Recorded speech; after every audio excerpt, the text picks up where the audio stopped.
할렐루야, 거룩한 날에 함께 만나서 반갑습니다. 우리는 지난 4월 15일 300명이 되는 국가 지도자들을 선출을 위해서 대한민국 성인의 위대한 권리 중의 하나인 투표를 이행했습니다. 후보로 나온 사람들은 저마다 나름대로 자기가 적합한 후보라는 것을 강조하며 표심을 얻으려고 수고했습니다. 4년간 국가의 대소사를 논하며 법령을 세우며 고치는 일을 하는 국회의원의 역할은 매우 중요합니다. 우리가 뽑은 지도자들이 제대로 역할을 잘 할 수 있도록 관심과 기도를 멈추지 말아야 합니다. 이 대한민국 코가 파손당하지 않도록 사공들인 이들 지도자들이 제대로 노를 저을 수 있도록 말입니다. 자, 그러나 성경에서 직분자들로 쓰임받은 자들은 하나같이 하나님께서 택하시고 부르신 자들입니다. 이스라엘에서 스스로가 지도자가 되려는 자들의 말로는 그렇게 좋게 끝나지 않은 것을 성경은 기록하고 있습니다. 스스로 왕이 되려 했던 아도니아, 압살롬, 아달랴, 이들의 말로는 하나같이 비참했습니다.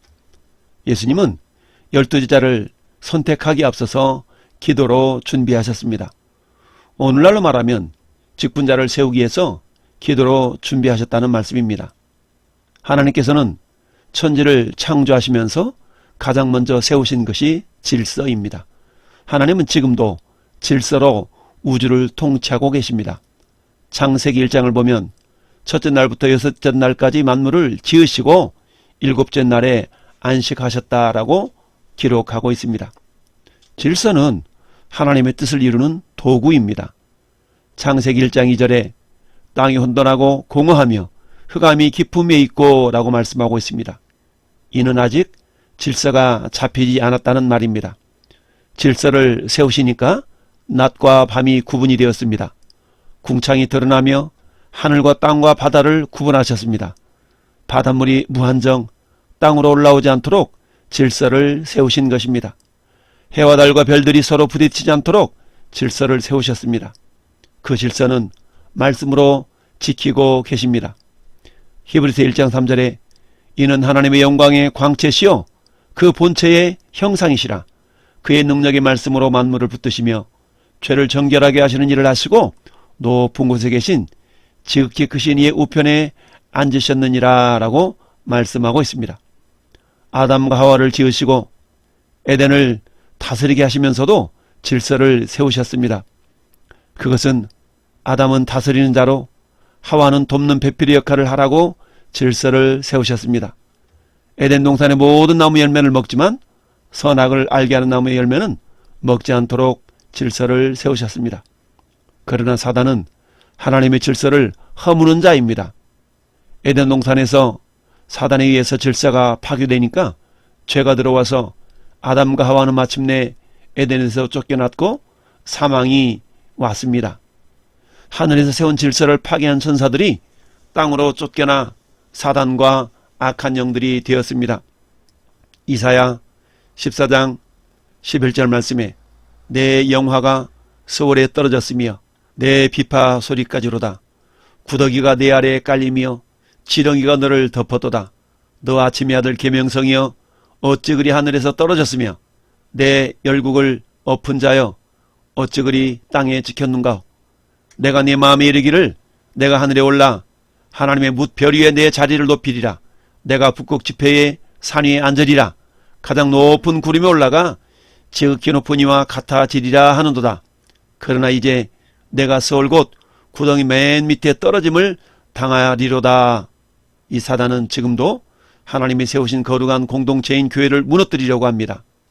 에베소서 2장 2절에 그때의 너희는 그 가운데 생하여 이 세상 풍조를 따르고 공중의 권세 잡은 자를 따랐으니 곧 지금 불순종의 아들들 가운데 역사하는 영이라 라고 말씀하고 있습니다. 그러나 하나님은 사단에 의해 흐트러진 질서를 예수 그리스도를 통해서 다시 회복시키셨습니다. 그것은 그리스도 예수 안에서 하나가 되게 하시는 것입니다. 요한복음 17장 17절에 예수님께서 대제사장적 기도를 하시면서 이렇게 말씀하셨습니다. 나는 세상에 더 있지 아니하오나 그들은 세상에 있사옵고 나는 아버지께로 가옵나니 거룩하신 아버지여 내게 주신 아버지의 이름으로 그들을 보존하사 우리와 같이 그들도 하나가 되게 하옵소서. 아버지께서 내 안에 내가 아버지 안에 있는 것 같이 그들도 다 하나가 되어 우리 안에 있게 하사 세상으로 아버지께서 나를 보내신 것을 믿게 하옵소서. 내게 주신 영광을 내가 그들에게 주었사오니 이는 우리가 하나가 되는 것 같이 그들도 하나가 되게 하려 하나이다 라고 말씀합니다. 우리 주님은 이처럼 그리스도 예수 안에서 하나가 되게 하시면서 질서를 세우셨습니다. 회복시켜 주셨습니다.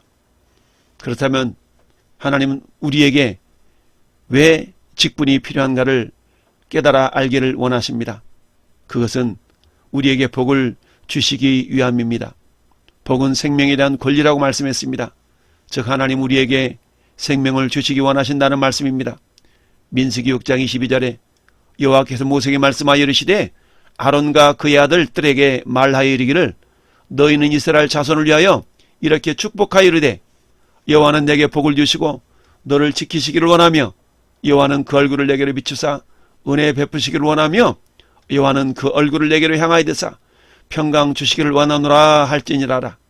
그들이 이같이 내 이름으로 이스라엘 자손에게 축복할지니 내가 그들에게 복을 주리라 말씀하셨습니다. 이처럼 하나님은 이스라엘 백성들에게 복 주시기를 원하셔서 아론으로 하여금 이스라엘 백성들을 축복하라고 명령하셨습니다. 성경에서 하나님께서 그의 자녀들에게 복을 주시는 방법이 있습니다. 그것은 축복을 선포하면 복을 주시겠다는 것입니다. 이스라엘 문화에서 가장에게 축복권이 있습니다.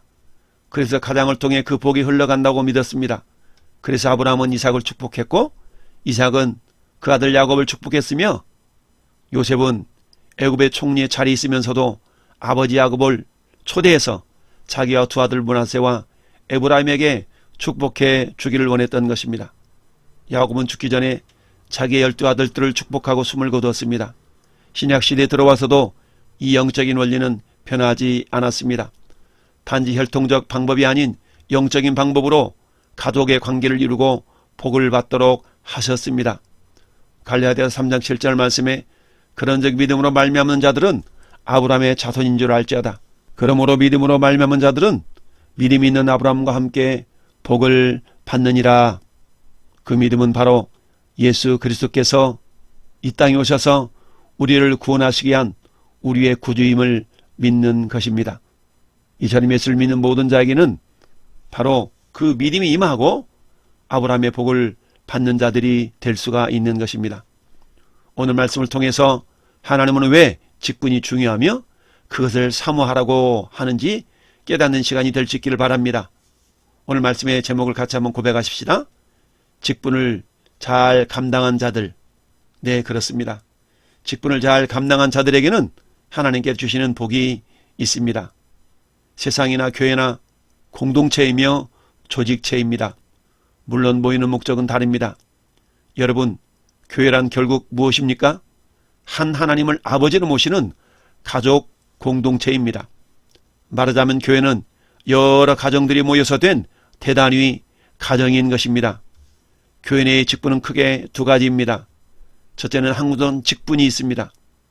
교단마다 약간의 차이는 있으나 장로는 가르치는 장로, 다스리는 장로, 또한 안수집사, 또한 권사, 이 세 가지 직분을 교회에서는 항존직이라고 해서 안수를 하거나 서원하게 해서 직분을 한 번 주면 특별한 경우가 아니고서는 교회에 머무는 동안 그 직분이 계속됩니다.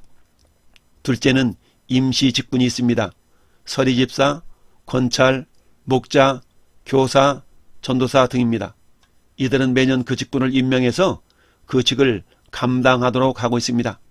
오늘 본문에는 크게 세 가지 직분이 나타나 있습니다. 감독과 안수집사와 권사의 직분을 말씀하고 있습니다. 여기서의 감독은 목사나 장로를 의미합니다. 이처럼 직분은 하나님의 복을 받는 귀한 통로입니다.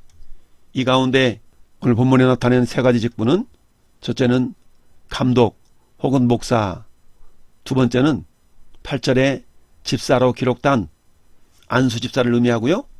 또한 11절에 말씀한 여자들은 권사를 의미합니다. 그런데 요즘 교단마다 남녀를 구분하지 않고 남녀 장로를 세우기도 하고 남녀 권사를 세우기도 합니다. 사도 바울은 에베소 목사로 부름받은 직분자인 디모데에게 하나님의 일을 효율적으로 감당하기 위해서 직분자들을 세워서 통역하라라고 말하고 있습니다. 직분이 필요한 이유를 우리는 세 가지만 생각해 보겠습니다. 첫 번째는 하나님의 선한 일을 위하여서 직분이 필요합니다. 세상 일을 위해서는 세상의 직분자들이 필요하듯이 하나님의 교회에도 하나님의 일을 위해서 직분자들이 필요한 것입니다. 1절 말씀은 직분을 받으려 함은 선한 일을 사모하는 것이라 라고 말씀하고 있습니다. 선한 일은 하나님의 보실 때에 귀한 것입니다. 하나님에게 유익이 되는 것입니다. 이것은 사단에 의해 허물어진 질서를 세우는 일입니다. 디도서 2장 14절에 그가 우리를 대신하여 자신을 주심은 모든 불법에서 우리를 속량하시고 우리를 깨끗하게 하사 선한 일을 열심히 하는 자기 백성이 되게 하려 하심이라 라고 말씀하며, 또한 디도서 3장 8절에는 이 말이 밉보도다. 원하건대 너는 이 여러 것에 대하여 굳세게 말하라. 이는 하나님을 믿는 자들로 하여금 조심하여 선한 일을 힘쓰게 하려는 함이라 라고 말씀하고 있습니다. 이것은 아름다우며 사람에게 유익하니라 라고 말하고 있습니다. 또한 에베소서 2장 10절에도 우리는 그가 만드신 바라 그리스도 예수 안에서 선한 일을 위하여 지으심을 받은 자니 라고 말씀하고 있습니다. 그렇습니다. 우리는 선한 일을 위하여서 지으심을 받았고 그 선한 일을 위하여서 직분자들이 필요한 것입니다. 두 번째, 교회를 세우기 위해서 직분자들이 필요합니다. 에베소서 4장 11절은 예수께서 어떤 사람은 사도로, 어떤 사람은 선지자로, 어떤 사람은 복음 전하는 자로, 어떤 사람은 목사와 교사로 삼으셨으니 이는 성도를 온전하게 하여 봉사일을 하게 하며 그리스도의 몸을 세우려 하심이라 라고 말씀합니다. 그리스도의 몸은 다른 말로 말하면 교회입니다. 예수께서 교회를 세우기 위해서 직분자들을 세우셨다라는 말씀입니다. 교회의 머리는 예수 그리스도이십니다. 저와 여러분들은 몸된 교회의 각 지체의 각 부분들입니다. 직분자를 세우는 것은 이처럼 그리스도의 몸인 교회를 세우기 위함인 것입니다. 이는 마치 건강한 몸을 이루기 위해서는 몸의 모든 기관들이 건강해야 하는 것처럼 모든 성도들이 건강할 수 있도록 돕고 섬기는 일을 직분자들이 하는 것입니다. 셋째, 목회자의 사역을 돕기 위해서 직분자들을 세우는 것입니다. 구약시대에 출애굽한 200만 명의 이스라엘 백성들을 다스리는데 모세와 아론은 힘이 부족했습니다. 그래서 하나님은 10부장, 50부장, 100부장, 1000부장이라는 직분자들을 세워서 목회자인 모세에게 동역할 수 있도록 하나님께서 지혜를 주셨습니다. 출애굽기 18장 21절 말씀 보니까 너는 또 온 백성 가운데 능력 있는 사람들 곧 하나님을 두려워하며 진실하며 불의한 이익을 미워하는 자들을 살펴서 백성 위에 세워 1000부장과 100부장과 50부장과 10부장을 삼아 그들의 때를 따라 백성들을 재판하게 하라. 큰 일은 모두 내게 가져갈 것이요 작은 일은 모두 그들에게 스스로 재판할 것이니 그리하면 그들이 너와 함께 감당할 것인즉 일이 내게 쉬우리라 라고 모세의 장인 이드로는 모세에게 직분자들을 세워서 동역하라는 조언을 했습니다. 신약시대에는 사도들의 사역을 돕기 위해서 직분자들을 세우게 됩니다. 사도행전 6장 1절에 그때 제자가 더 많아졌는데 헬라파 유대인들이 자기의 과부들이 매일의 구제에 빠짐으로 에브리파 사람을 원망하니 12사도가 모든 제자를 불러 이르되 우리가 하나님의 말씀을 제쳐놓고 접대를 일삼는 것이 마땅하지 아니하니 형제들아 너희 가운데서 성령과 지혜가 충만하여 칭찬받는 사람 7을 택하라. 우리가 이 일을 그들에게 맡기고 우리는 오로지 기도하는 일과 말씀 사역하는 일에 힘쓰리라 하니, 이처럼 사도들의 사역에 있어서 말씀과 기도하는 일에 좀 더 전념하기 위해서 봉사하는 일에는 직분자들을 세워서 하도록 했던 것입니다. 그렇다면 어떤 자들이 직분자로 세움을 받아야 될까요? 직분자들을 세워서 주님의 일을 하며 주님의 몸된 교회를 세워가는 일을 하게 했는데, 이들 직분자들에게는 성경이 요구하는 자격 요건이 몇 가지가 있습니다. 첫 번째는 선한 일에 사모함이 있어야 합니다. 즉 직분에 대한 사모함을 가지라는 말씀입니다. 1절 말씀에 직분을 얻으려 함은 선한 일을 사모하는 것이라 하미로다 라고 말씀하고 있습니다. 특별히 교회에서 하나님의 일을 할 때는 기쁨과 감사와 자원함으로 할 때에 선한 열매가 맺힙니다. 그래서 1절은 직분을 얻으려 함은 선한 일을 사모하는 것이라고 말씀하고 있는 것이죠. 로마서 11장 13절에 내가 이방인인 너희에게 말하노라. 내가 이방인의 사도인 만큼 내 직분을 영광스럽게 여기노니 라고 말씀했습니다. 사도 베드로는 너희 중에 있는 하나님의 양무리를 치되 부득이함으로 하지 말고 오직 하나님의 뜻을 좇아 자원함으로 하며 더러운 일을 위하여 하지 말고 오직 즐거운 뜻으로 하라라고 말씀하고 있습니다. 두 번째, 직분자의 자격으로는 가정을 잘 다스릴 줄 알아야 됩니다. 4절, 5절, 12절에 기록하고 있습니다. 특별히 12절을 보면 집사들은 한 아내의 남편이 되어 자녀와 자기 집을 잘 다스리는 자일지니 라고 말씀하고 있습니다. 가정생활에도 모범이 되어야 한다라는 말씀입니다. 그리고 이러한 대단히 가정인 교회에서 가장이신 하나님 아버지를 대신하여 가족인 성도들을 이끌려면 당연히 가족인 성도들의 모범이 되어야 합니다. 그런데 개인의 한 가정에서조차 모범이 되지 못하는 사람이 대단히 가정 공동체인 교회에서 모범이 될 수가 있겠습니까? 그럴 수 없습니다. 그러므로 교회의 직분을 맡으려는 자는 마땅히 개인의 가정생활에서 모범이 될 수 있어야만 하는 것입니다. 그래서 본문 5절에도 보면 사람이 자기 집을 다스릴 줄 알지 못하면 어찌 하나님의 교회를 돌보리요 라고 말씀하고 있는 것입니다. 디도서 1장 6절에도 책망할 것이 없고 한 아내의 남편이며 방탕하다 하는 비난을 받거나 불순종하는 일이 없는 믿는 자녀를 둔 자라야 할지니라 라고 말씀하고 있습니다. 세 번째 요건으로는 외인에게도 선한 증거를 얻은 자이어야 한다라고 7절은 말씀하고 있습니다. 어떤 성도는 교회에서는 권사요 장로인데 세상에서는 전혀 빛을 발하지 못하는 사람들이 있습니다. 오히려 욕을 먹는 경우가 있습니다. 왜 그럴까요? 이들은 8절 말씀처럼 거룩한 삶의 열매가 없기 때문입니다.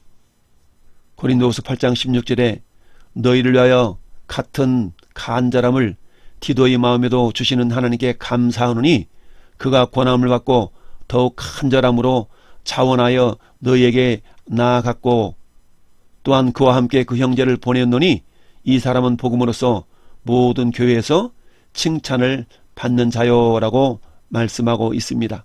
사도 바울이 디도를 고린도 교회에 보냄에 있어서 디도의 마음에 자원하는 마음을 주었고 이 디도는 모든 교회에서 칭찬을 받았던 자라고 성경은 말씀하고 있습니다. 8절 말씀에 집사들이라는 단어가 있는데 여기서 집사라는 말은 디아코노스라는 단어입니다. 원래는 종 또는 시종을 드는 사람을 가리키는 말이었는데 그런데 집사 제도가 초대교회 안에 정착이 되면서 이는 섬기는 자, 봉사하는 자라는 의미로 발전하게 되었습니다. 이 집사들은 정중해야 된다라고 말씀합니다. 정중하다는 말은 자기 절제에 엄격하고 규모 있게 행동하는 것을 의미합니다. 그래서 사람들에게 공경을 받을 만한 자라는 뜻이죠. 또한 집사들은 일구이연을 하지 않아야 된다고 합니다. 이는 입이 무거울 것을 말씀합니다. 이 사람에게는 이런 말, 저 사람에게는 저런 말, 이렇게 말을 다르게 전하는 입이 갸우배운 사람이 되어서는 아니 됩니다. 또한 술에 인박이지 아니하고 라고 말씀하고 있는데 술 취하게 되면 분별력이 흐려집니다. 감정적이 되고 말이 많아집니다. 그래서 실수합니다. 술에 대한 폐해를 잠언서 23장 29절부터 35절에 잘 나타나 있습니다. 잠언서 23장 31절에는 그래서 너는 그것 즉 포도주를 보지도 말지어다 라고 말씀하고 있습니다. 뿐만 아니라 집사는 더러운 이득을 탐하지 아니하여야 됩니다. 부정한 방법으로 이득을 취하려는 것을 말씀하는데 불의한 재물을 탐하다가 망한 자들이 성경에 기록이 되어 있습니다. 불의의 삭슬 사랑한 발람, 또한 엘리사의 사원 게하시, 가룟 유다, 이들은 한마디로 말하면 세속에 물든 자들이었습니다. 따라서 집사는 세속에 물들지 아니하여야 됩니다. 넷째, 깨끗한 양심의 믿음의 비밀을 가진 자이어야 합니다. 오늘 9절 말씀에 깨끗한 양심의 믿음의 비밀을 가진 자라야 할지니 라고 말씀하고 있는데, 깨끗한 양심은 청결한 마음과 선한 양심을 가리킵니다. 이는 거듭난 자의 양심으로 진리를 깨달은 대로 행하려 하고 그렇게 행하지 못한 것에 대해서 회개하는 양심을 가리킵니다. 양심이라는 것은 하나님이 주신 은혜를 기억하면서 어떻게 해서든지 그 은혜에 보답하려 하는 마음을 가리킵니다. 이런 자는 자신이 믿고 확신하는 복음의 진리 가운데 굳게 서서 우리 주 예수 그리스도와 하나님이 원하시고 기뻐하시는 삶을 사는 자들인 것입니다. 다섯 번째, 모든 일에 충성된 자입니다. 11절 하반절에 모든 일에 충성된 자라고 말씀하고 있습니다. 고린도전서 4장 1절 2절에 사람이 마땅히 우리를 그리스도의 일꾼이요 하나님의 비밀을 맡은 자로 여길지어다. 그리고 맡은 자들이 구할 것은 충성이니라 라고 말씀합니다. 여기서 충성이란 신실함을 말합니다. 이것은 모든 일에 있어서 거짓이 없으며 어떤 일을 함에 있어서 끝까지 희생적으로 봉사하는 것을 가리킵니다. 계시록 2장 10절에 예수님께서 선마나 교회를 향해서 이렇게 말씀하셨습니다. 내가 죽도록 충성하라. 그리하면 내가 생명의 관을 내게 주리라. 그렇다면 어떻게 해야 이 직분을 잘 감당할 수가 있을까요? 첫째로 성령과 지혜가 충만한 자이어야 합니다. 성령과 지혜가 충만하다는 것은 무엇입니까? 그것은 말씀 충만이요 기도 충만입니다. 이는 기도의 사람이요 말씀의 사람이라는 의미입니다. 둘째, 말씀과 기도로 깨어 있어야 됩니다. 그래야 마귀의 시험을 이길 수 있습니다. 염려를 주께 맡길 수 있습니다. 디모데후서 2장 15절에 너는 진리의 말씀을 옳게 분별하며 부끄러울 것이 없는 일꾼으로 인정된 자로 자신을 하나님 앞에 드리기를 힘쓰라 라고 말씀합니다. 또한 사도 베드로는 베드로전서 5장 7절에 너희 염려를 다 주께 맡기라. 이는 그가 너희를 돌보심이라. 근신하라 깨어라. 너희 대적 마귀가 우는 사자같이 두루다니며 삼킬자를 찾나니 라고 말씀합니다. 우리가 근신하여 깨어 기도하지 않는다면 마귀는 우리를 유혹해서 염려에 빠지게 합니다. 따라서 기도할 때 염려를 이길 수 있고 염려를 주님께 맡길 수가 있습니다. 그래서 성경은 쉬지 말고 기도하라 라고 말씀하고 있고, 예수님도 제자들에게 겟세마네에서 함께 기도하실 때에 시험에 들지 않게 깨어 기도하라 라고 명령하셨던 것입니다. 또한 골로새서 4장 2절에도 기도를 계속하고 기도에 감사함으로 깨어있으라 라고 말씀합니다. 기도하는 그 순간만큼은 깨어있는 순간이 될 수가 있는 것이지요. 세 번째, 직분을 잘 감당할 수 있기 위해서는 경건의 훈련을 통해서 스스로를 단련시켜야 합니다. 디모데 전서 4장 7절에 망령되고 허탄한 신화를 버리고 경건에 이르도록 내 자신을 연단하라 라고 말씀하고 있습니다. 경건에 이르도록 연단한다는 것은 예수님을 닮아가기 위하여서 스스로가 말씀으로 훈련하라 라는 말씀이죠. 또한 디모데후서 2장 1절은 그래서 내 아들아 너는 그리스도 예수 안에 있는 은혜 가운데서 강하고 또 내가 많은 증인 앞에서 내게 들은 바를 충성된 사람들에게 부탁하라. 그들이 또 다른 사람들을 가르칠 수 있으리라 라고 말씀하고 있습니다. 이처럼 또 다른 사람들을 가르치기 위해서는 내가 먼저 배우는 자가 되어야 됩니다. 스스로를 잘 말씀으로 연단시킬 수 있어야 됩니다. 오늘 본문의 결론입니다. 직분을 잘 감당한 자들에게 주시는 복이 있습니다. 첫째, 천국에서 다스리는 자로 부활합니다.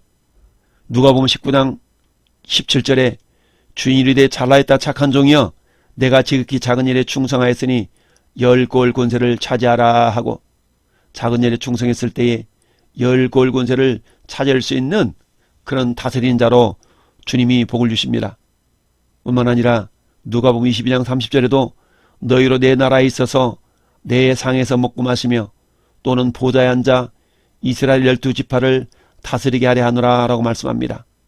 다스리는 자로 부활시켜 주신다라는 말씀입니다.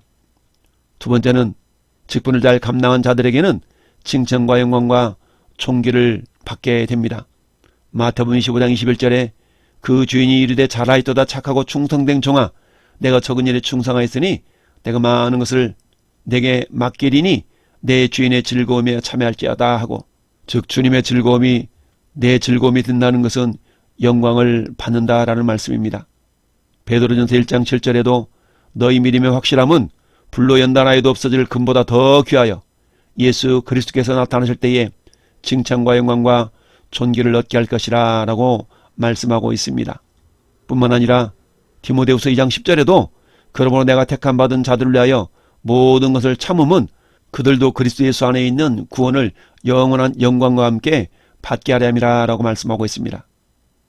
세 번째, 직분을 잘 감당한 자들 주시는 복은 장래에 자기를 위한 좋은 터를 쌓아 참된 생명을 얻는 것입니다.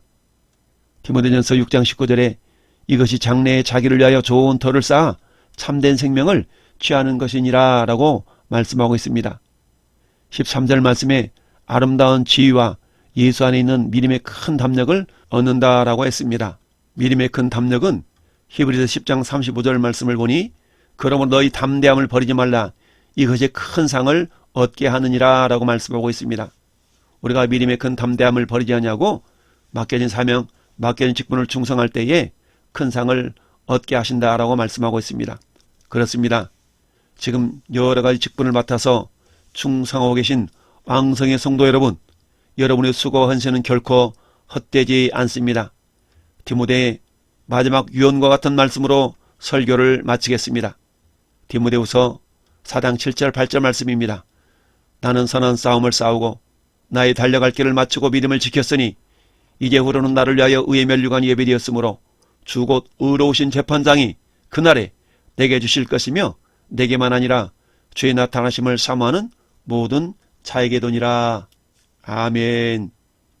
이제는 길이요 진리요 생명이신 우리 구주 예수 그리스도의 은혜와 복주시기를 원하셔서 직분을 주시는 아버지 하나님의 크신 사랑하심과 직분을 잘 감당할 수 있도록 선한 양심과 믿음의 비밀을 주시는 성령 하나님의 내주교통 감화감동 역사하심이 맡겨진 직분을 잘 감당하기를 원하는 우리 모든 성도들 머리 위에와 가정과 직장과 생업 위에 기도 제목 위에 이 나라의 민족 위에 영원토록 함께 있을지어다.